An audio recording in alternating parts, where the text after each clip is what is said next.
road racing was the thing that, I was always the best at or most comfortable at. Time changes perspective. Time changes a lot of things. The two guys I really enjoyed racing against the most were Alan Sir Jr. and Michael Andretti. You don't give the benefit of the doubt to some guys that you would to others. There are rules in place around the super license, and having an opinion about whether you think they're fair or not, it really doesn't change anything. I was really proud of him that he made a gutsy call and it paid off. I can tell you that our interaction out of the car is never like that. You are probably the leader of Team Pineapple. Fantastic, Bryan. I'm happy to carry that flag. These drivers are athletes. They're almost like gladiators.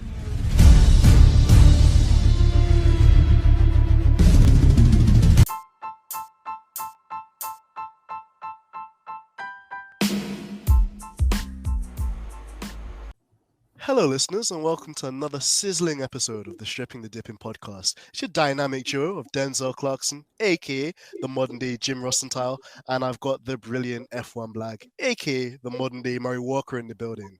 And speaking of a building, the temperature's just increased, just like I said, Pirelli tires in here, because we've got a very, very special guest. He's a multiple race winner in kart/Indycar, and is known as an Indycar legend. He's a very successful team owner and a father to one of the hottest prospects on the current Indycar roster too. So without further ado, our listeners, I hope that you enjoyed this episode. It's the one and only Bryan Herta. Bryan, how's everything going? And where are you joining us from today? Oh, it's going great, and thank you. That's quite. You've obviously got Bryan Herta Automotive or Autosport as a team participating as part of the TCR kind of category. And then also for Colton, a big week too, because he's like one of the factory drivers in that BMW program for the LMDH or LMP class. And it's been really interesting just to see them, Acura, I believe as well, Porsche coming together, and the likes of Chip Ganassi, Penske, and the other kind of dynasties coming together in what will be a very interesting series for people to follow with these new prototype hybrid cars. So it sounds very exciting, and we're looking forward to that. What we're going to do to kick it off first, Bryan, is we're going to talk about some highlights from your own career. And I wouldn't think of a better person to do that than Blag himself. So, Blag, I'm going to alley-oop you into this. Thank you very much. And Bryan, fantastic to meet you virtually. I remember watching you. We have Eurosport over in the UK, and that was how we watched Champ Car in the 90s. And lots of our younger listeners are going to be wondering what that was, but let's get into it. So looking at your early career, and my colleague Denz will talk to you a bit about Colton, but what's really interesting is that you sort of stuck to the US sort of feeder series. So you absolutely dominated Indy Lights, and it looks like in your second series, you just couldn't stop winning. When did you first sit in a motor car or a racing car, and when did you know that you were going to be a racing driver?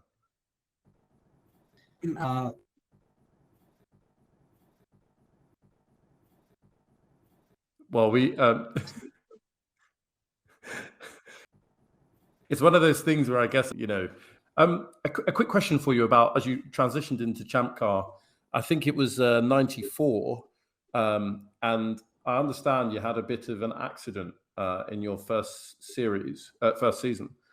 Could you talk a little bit about that and, whether that affected your sort of meteoric rise in the sport? So,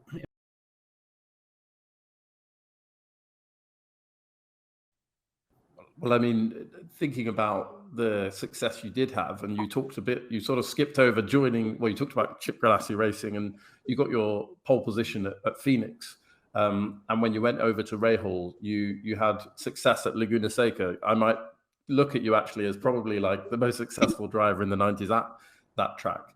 What was it about road courses or street circuits that you really connected into? And would you say that you were more specialized in those than perhaps the ovals? It's much more natural discipline for me. Some guys are able to transition. It's one of the unique things about cars. Super speedway.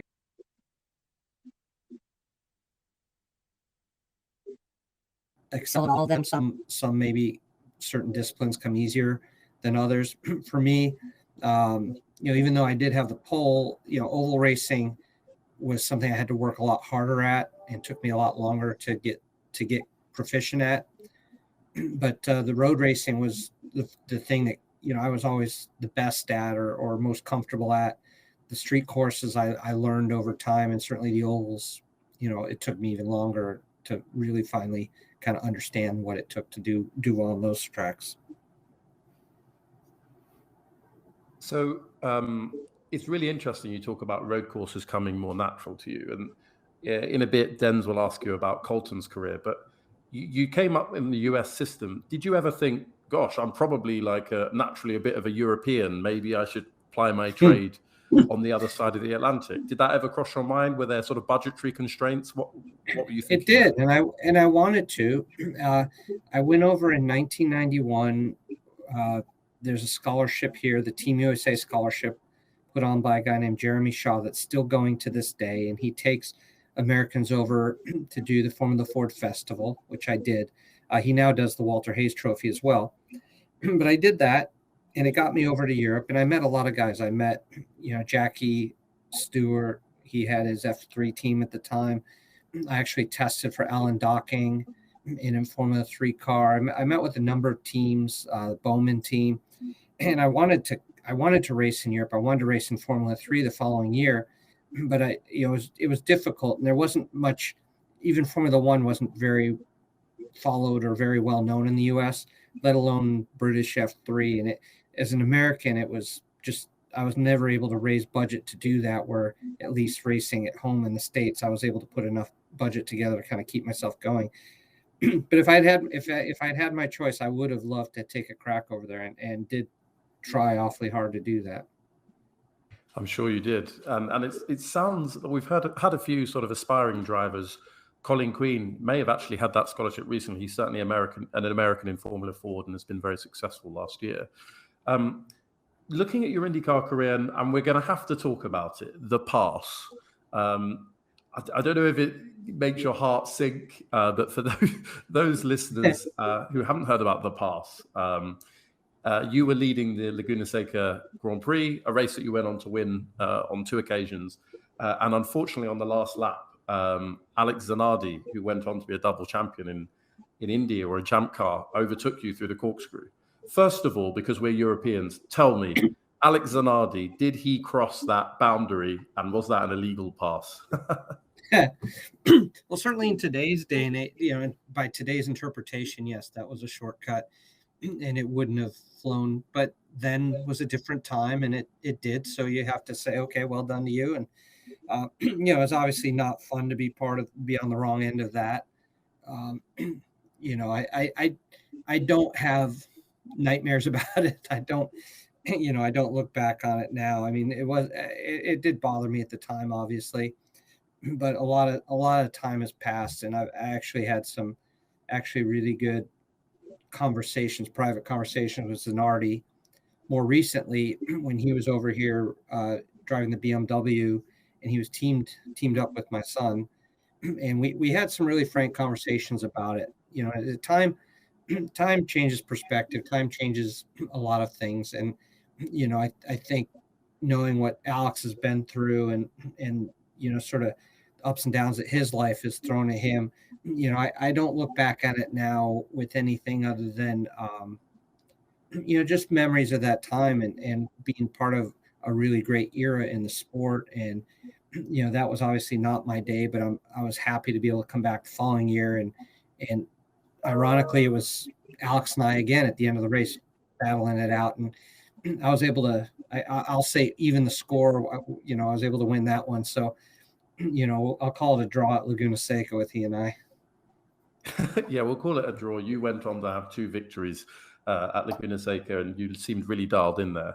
Before I hand back to Denz, just a quick question about your sort of memories, because for me that was, and maybe we're getting back there now, that was really the peak for me for Champ Car, just sort of the vibrancy, the talent, the competitiveness. Could you reflect on perhaps your kind of your best memory from your time in Champ Car, and also perhaps the toughest or best driver you faced? Yeah, I mean, it was just a great time, right? I mean, I've always been a fan, and I have a lifelong love for the sport of IndyCar racing. I think it's a great format, a great formula, and the racing is always good. But certainly, like all forms of motorsport, it kind of goes through some peaks and valleys. And proud to have been part of it at a time when I think it really it took off when Nigel came over in the '90s, straight off. Reigning Formula One world champion, came over to Newman Haas, and there was so much fanfare and so much attention on the sport at that time. And then that's what really attracted a lot of European up and coming stars like Alexander Zanardi, who ended up coming over and having great success, and Juan Pablo Montoya, and you can name quite a few guys like that who came over sort of in the wake of Nigel Mansell. It was just a great time because it felt important what you were doing. There's just loads of people watching, and to have that kind of fandom around what you're doing, it's an amazing time to be part of that. And I feel fortunate, kind of experience a lot of those kinds of things that maybe some of the younger guys haven't seen firsthand yet. Thanks, Bryan. Fantastic. I'll hand to Dens now. Brilliant memories. Oh, thank you there, Black. And Bryan, I just wanted to kind of sequence into that kind of theme as well, about the plethora of drivers just in your generation. You had the likes of Jules DeFaron, Dario Franchitti, my friend Mark Blundell as well, Jimmy Vasser, Bobby Rahal, Michael Andretti, Paul Tracy. From that kind of like pool of amazing drivers like yourself, Bryan, which driver from your generation would you rate the highest? And who would you say was your favorite teammate of all? So, I mean, the two guys I really enjoyed racing against the most were Alan Sir Jr. and Michael Andretti. Competitors out there, but also two of the fairest. I mean, I think they set the bar very high for just how they raced people, and that you could go into a corner side by side with one of those guys, and 99.9 times out of 100 you're both going to come out the other end because there was mutual respect, and they took care of you as much as you took care of them, and they raced you the way you raced them. So I really enjoyed having that experience with those guys, but also just the chance to race against so many great names like you said, and in terms of natural talent, I would say that when he came in, Juan Pablo Montoya was the most naturally gifted or talented driver I ever competed against. When you're out on a track with somebody, sometimes you see things that you can't see on TV. And I remember watching him do some things in the car that you always think I can beat anybody, but there was a few times when he came in that I watched him do some things, and if I was honest with myself, I was like, shit, I can't do that. I could imagine, Bryan, and like you mentioned as well, like there's just so many different drivers from that period, and now like a lot of them have gone on to kind of become very successful, like you as well, in terms of owning a team or kind of running like a academy for drivers that are up and coming and going through the ranks as well, and have had success in other disciplines too. But one other question before we get on to Colton, Bryan, was as a driver, does your mentality change at all, like wheel to wheel with other drivers? Because, Blag also mentioned the kind of rivalry, the fierce one between you and Alex Zanardi there. And, with some of the bombastic moves he would do, like the one in the corkscrew, for example, in 96, or, the move he did in Vancouver, the following year. Yeah. Did you ever kind of like look back at that at the time and say, well, okay, this time when Alex comes up the inside, I'll position my car, or maybe I'll give this guy a bit more room because I know he's more like, chaos prone. Does stuff like that ever play in the mind of a driver? Because as a fan, I think it's really fascinating to know. 100%. You're very well aware of who you're racing, and drivers have a pretty long things that happen on track, and you do. Drivers who kind of race you with respect and kind of look out for you a little bit, you do tend to give them a little bit more space, make sure that at the exit of the corner they've got room. And then guys who've not been as fair with you tend to return the favor when they're in a wrong position. So you definitely have drivers you don't mind competing with, you like racing with, and there's definitely drivers that you kind of hate finding on the track, but that's part of the sport. You got to still deal with them all. And the thing that kind of reins you in is, it's still a dangerous thing, and you're both relying on one another to a certain extent to keep each other safe. So you do have to always have that level of mutual respect, but there's shades of gray and all that, and I think you don't give the benefit of the doubt to some guys that you would to others. That's really fascinating to learn, Bryan. And like you mentioned as well, it's like the nuanced points of, either leaving the space or not leaving the space, building kind of a trust and rapport with some drivers where there's like that sportsmanship between you guys, and then other drivers where you look at them, you're saying, okay, they might try something a bit off here. Let me kind of live to fight for another day, and take into account as well the danger aspect of motor racing, especially at such a high proficient level as well. So I think that's a really interesting one for fans to take insight into. But also, Bryan, I also want to give Colton his attention as well, because I'll just say from this side of the pond in Europe, Bryan, that Colton is an enigma. He's a phenomenon. He's always on the limit. And this, as a spectator, as a fan, somebody watching, from even a TV, when all the cameras pan over to Colton, you know that there's going to be a great show in terms of his overtaking, in terms of his tire management, in terms of fuel mileage. Colton really has it all. And I think to get to the elephant in the room, where a lot of us fans, F1 fans as well, feel like a real injustice, a real shame was committed, was that we didn't get to see Colton make that crossover this year for the 2023 season into F1. And I think our frustrations are mirrored not only by the fans, but also by other fellow IndyCar drivers that came out at the time and spoke about, this kind of, I don't know, like a gap between the kind of IndyCar world and Formula One world, and how antiquated the FIA's super license system is. Bryan, for a driver like Colton that has a very accomplished junior career in USF 2000, British F3, Indy Lights, what are your feelings, towards the FIA? What needs to change for us to be able to see more crossover between a series like IndyCar, which again, I would strongly make the argument is not a feeder series into Formula One. I think that IndyCar competes with F1 in terms of the quality of drivers. And also to lead that question on as well, Bryan, do you think that maybe some of the American teams get treated differently as well by like the FIA as an organizing body? Because we've seen kind of a delay also with the Andretti partnership. We've had like news maybe they're going to team up with Cadillac and come in, but again, just whenever it involves either Colton or Andretti or just like an American team coming to Formula One, there seems to be some sort of obstacle to trade. So we'd love to get your honest opinions on that kind of feel. Just speaking here independently is just Colton's father. He wants to try and get a shot to do that.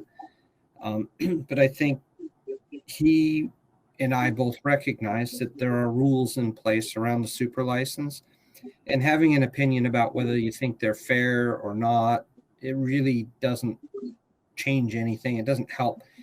So, the path is clear right now, right? To have a super license, you need to score 40 super license points. And that's just what it is. And right now, the only way he can do that is through IndyCar. So he's got to have a couple of really good seasons in IndyCar and get enough points to make himself eligible, and then see if there's another opportunity for him. And really, it's as simple as that. IndyCar, I think, is an incredibly competitive championship. It's not a junior formula. So, I think you could argue that it'd be great if it deserved more super license points than it currently gets. But again, that's not up to me or us to decide. All we can do is read the rule book like anybody else and try and figure out a way to achieve the requirements that they have in order to earn a license. I think that's a really fair and honest answer there as well, Bryan. And thank you for that, because, I think it's nice to know it's not just us as the fans that are frustrated, but also, even from a diplomatic standpoint that, like these things are in place. Unfortunately, it means that maybe Colton will have to jump through some extra hurdles and hoops to kind of get through to that end goal if it is Formula One that he wants to do.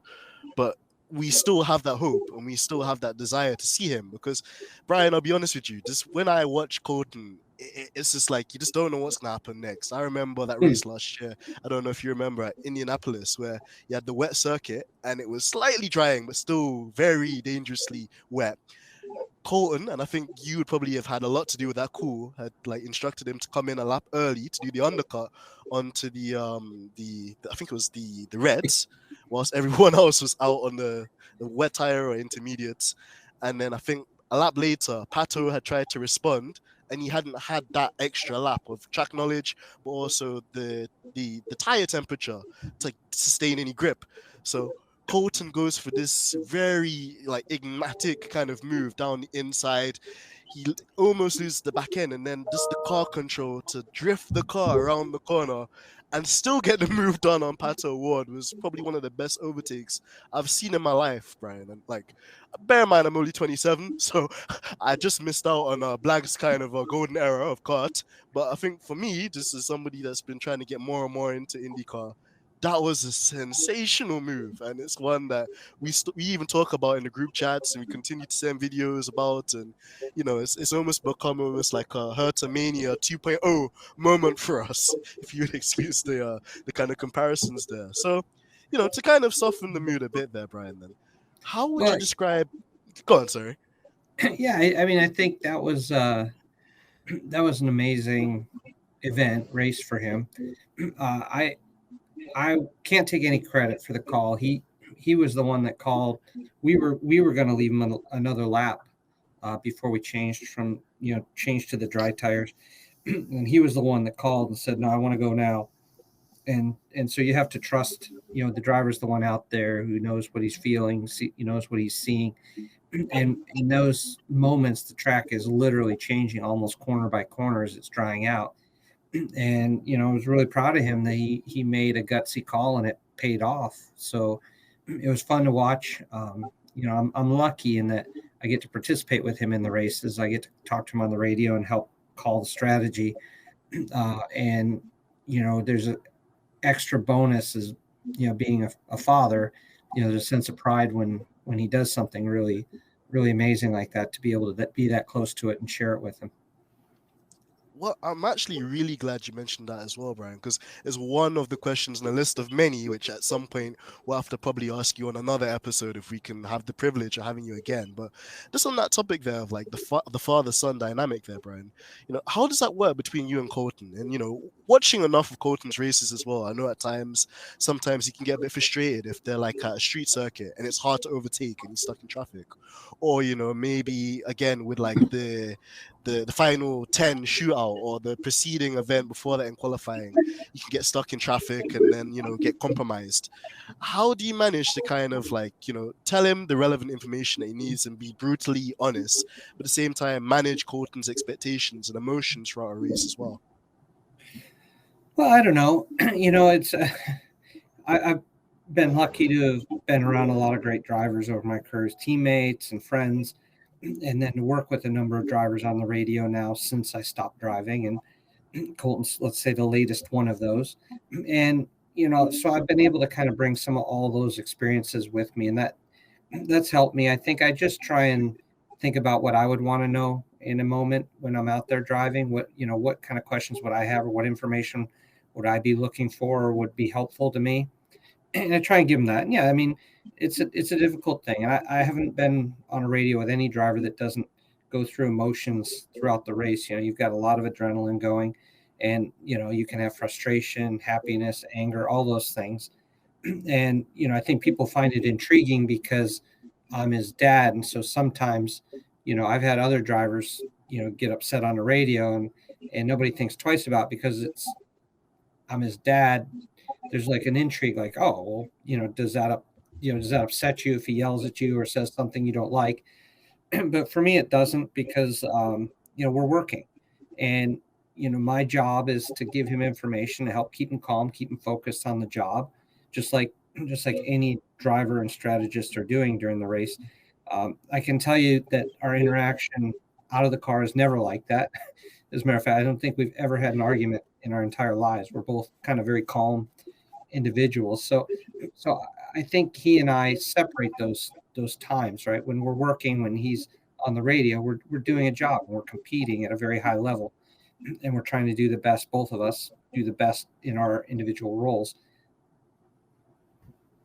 Absolutely, Brian. And you know, it's so impressive just to see that level of professionalism and almost just the parallel of, you know, Colton Herta and Bryan Herta, race engineer and racing driver, to, you know, like Bryan Herta and Colton Herta, father and son, just in personal life as well. And just to see the insights as well, because, you know, you've been behind the wheel before, Brian, and you know what it's like to go through those moments and to go through the frustrations, to go through, you know, things that aren't in your control. And it's very interesting, this is a follower and a fan, to hear about the dynamics in that way. And just before I hand over to Black, because I'm really conscious of the time here as well, Brian, you know, one last question on Colton I wanted to ask was, how did we go about like adapting Colton and, you know, the physical kind of preparation for some of the stuff that he's done for McLaren in terms of the private tests?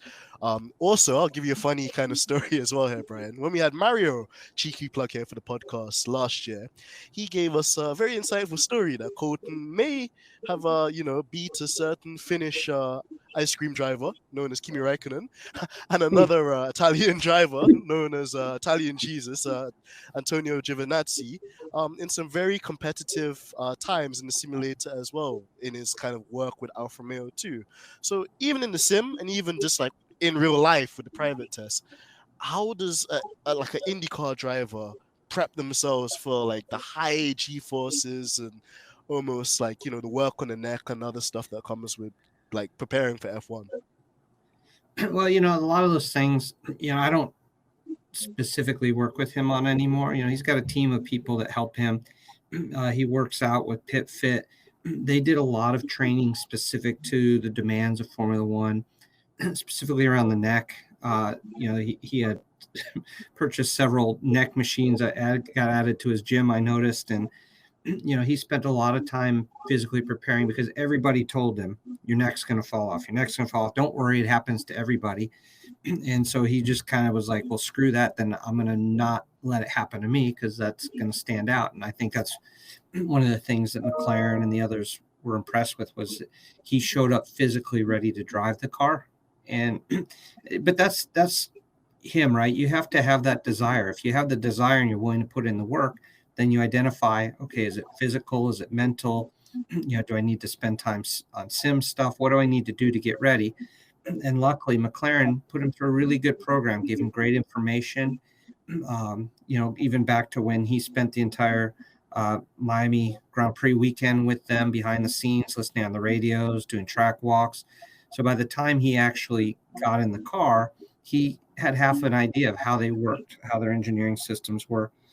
And it's just doing the work ahead of time. It's just being prepared. And if you do that, then you can focus on the important bit, which is the driving the car fast. Absolutely there, Brian. And it's just interesting to hear that from you, and also just to see the level of dedication and also this the amount of effort and, you know, like resources required just, you know, to get like an athlete, because these drivers are athletes, you know, they're almost like gladiators these days, like fighting with these things that have so much power and very, you know, little in the way sometimes of mechanical grip to perform at the optimum level. So very interesting. And what I'll do is I'll hand back to Blag because I'm very conscious of the time. So Blag, go for him. Thank you very much. I just have one question for you, and it relates to the Indy 500. And I'm getting a sense that you're actually quite a modest guy for everything that you've achieved, because when you look at it as a driver, because of the split, as you know about, but some of our listeners may not, where Champ Car and the Indy Racing League were running in parallel, you didn't get in your prime like every single year the chance to race at Indy. Yet you still came away with a third place, best finish. And then after you retired, you coached both, or you were the team leader for both Dan Weldon and then my favorite IndyCar driver, cheap plug, Alexander Rossi, to win the Indy 500.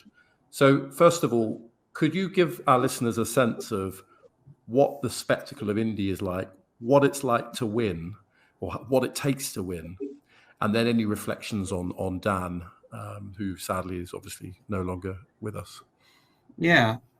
So I mean, Indianapolis, especially, here in the States, it's the biggest race ever. It is still the largest single day sporting event in the world. There's hundreds of thousands of people there.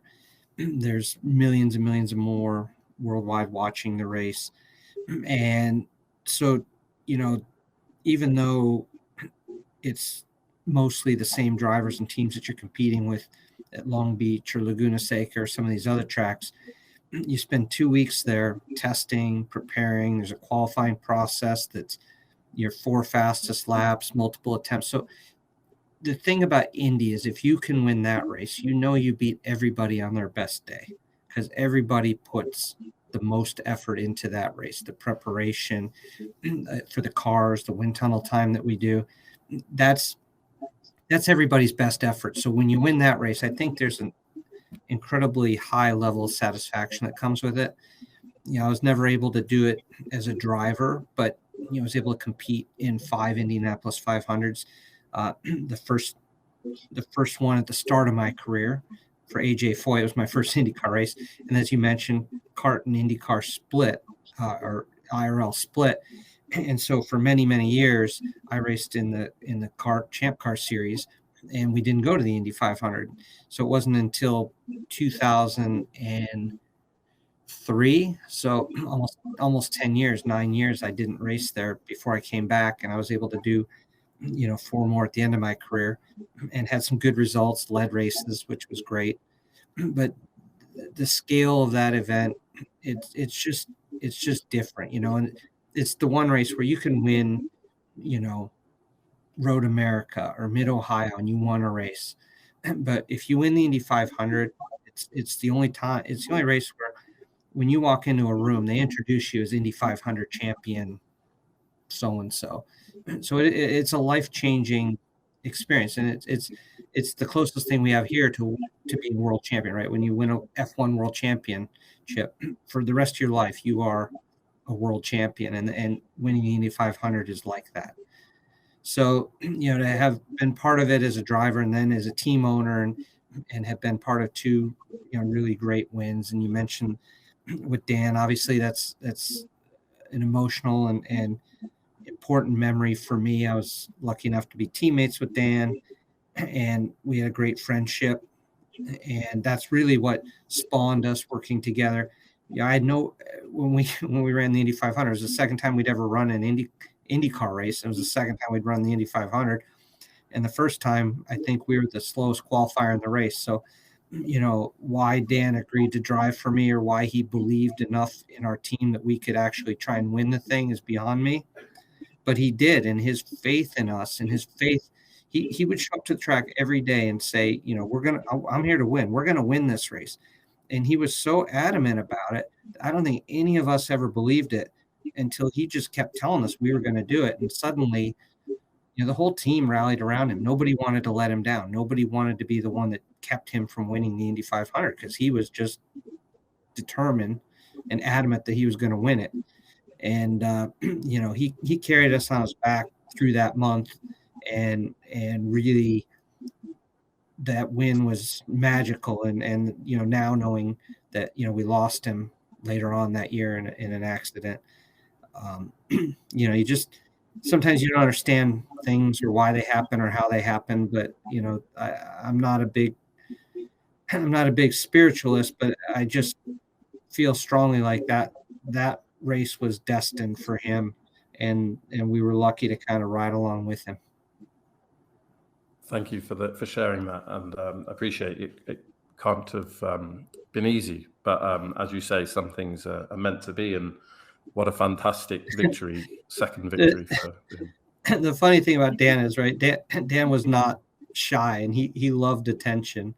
So he would love that I'm talking about it. It does bring a smile to my face too, to know that I can still hear him, kind of his voice in my head going, "Come on, Herta Bees, tell him." He would love that we're talking about it. And we want to share those stories. And we want people to know and remember all the amazing things that Dan did, because he was one of the all-time greats at that place.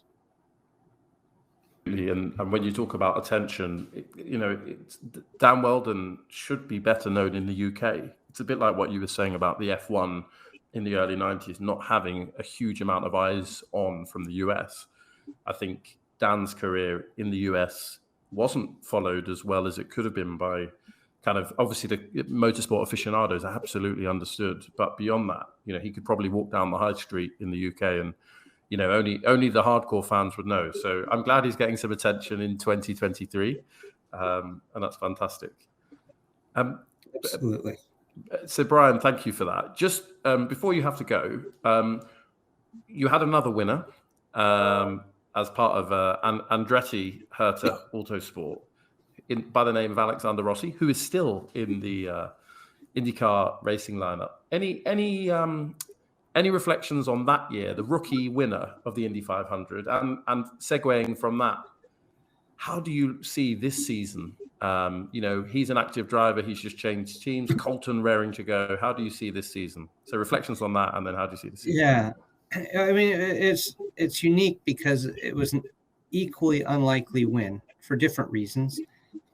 Our team had just partnered with Andretti, and Alexander had never done an oval race in his life prior to Phoenix that year. So this was his second ever oval race was the Indy 500, and hadn't had a great start to the year, had kind of had some mixed results, but he took to that place like a duck to water. We had a really good, fast car, and then disaster struck in the race. We had 2 horrible pit stops early on, and so he went to 33rd twice in the race, and it was really that forced us into an alternate pit strategy, trying to make the race finish on one less stop. But so we won because we saved fuel and stopped one less time than everybody else.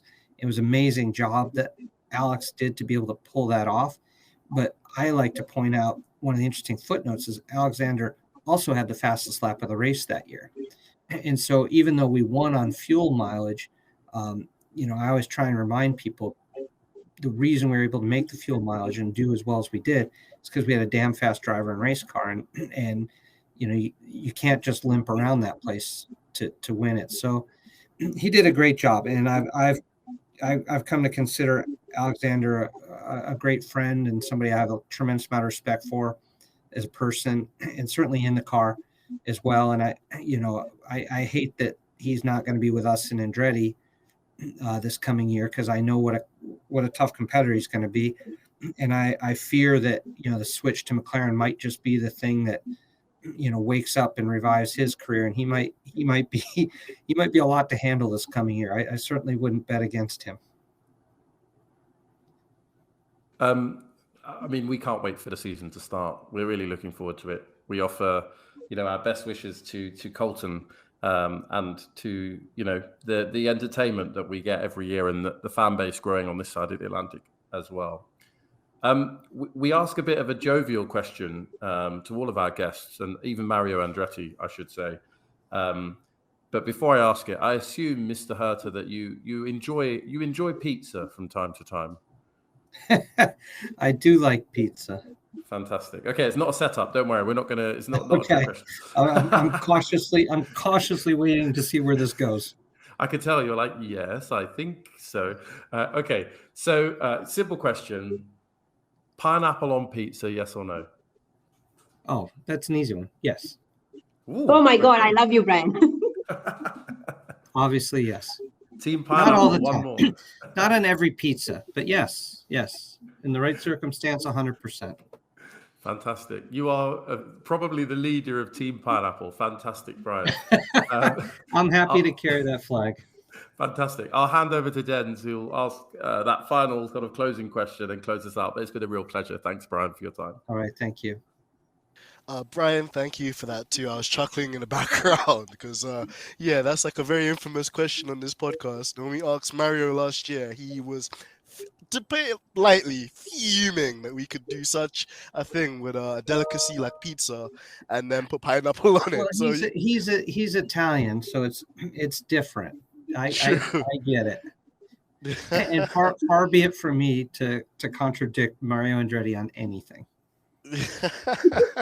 Love that, Brian. Thank you. Well, as Black said as well, Brian, we were so excited when we learned that you were going to be joining us today as well. Really hope that, you've enjoyed this experience as well. And hopefully through Katie, we can get you on in the future as well, maybe even with Colton. But we just wanted to say a huge thanks to you, Brian. We wish you all the best with your endeavors this year with Bryan Herta Autosport as well in the TCR and other racing platforms that you're doing as well, and also obviously the young Colton too, like him making his debut for the LMP class this year then.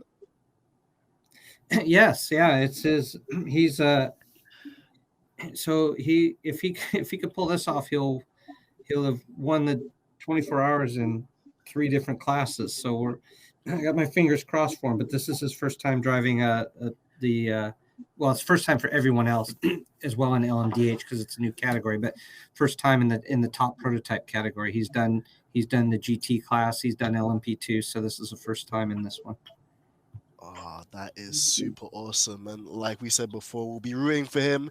Really do hope as well that, he's able to get, the kind of right circumstances and able to pull off that very victorious 24 hours of Daytona Rolex race victory as well. We'd love to see that. And we're super excited for, the season ahead as well in terms of the IndyCar series too. So Brian, we'll leave actually the final word for you. For all your crazy Herta Mania fans out there, and just for all our listeners as well, what are your final words you'd like to say before we go? Well, just appreciate you guys, appreciate what you're doing for the sport. We have a mutual passion and love and for motorsport, and it's a thing that can bring us together. And when I see sometimes people want to be negative or use it to tear us apart, I just hope that we all can remember that we've got that in common, and that's something we can all rally around.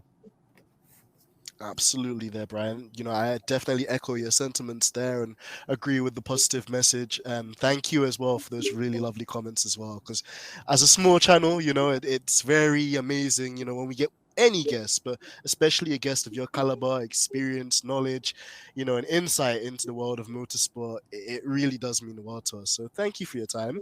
And yeah, guys, it's been another legendary episode of the Stripping the Dip In podcast. Make sure that you like, that you share, that you circulate this with all your friends, families, and fellow motorsport enthusiasts too. And a huge shout out to Katie for making this possible, and for Georgina as well for plucking up the courage as well to approach Brian and his team and everyone as well. So until next time, guys, it's been AMG Dens, aka Denzel Clarkson, and my amazing co-host as well, F1 Black. Till next time, take it easy, and we're out.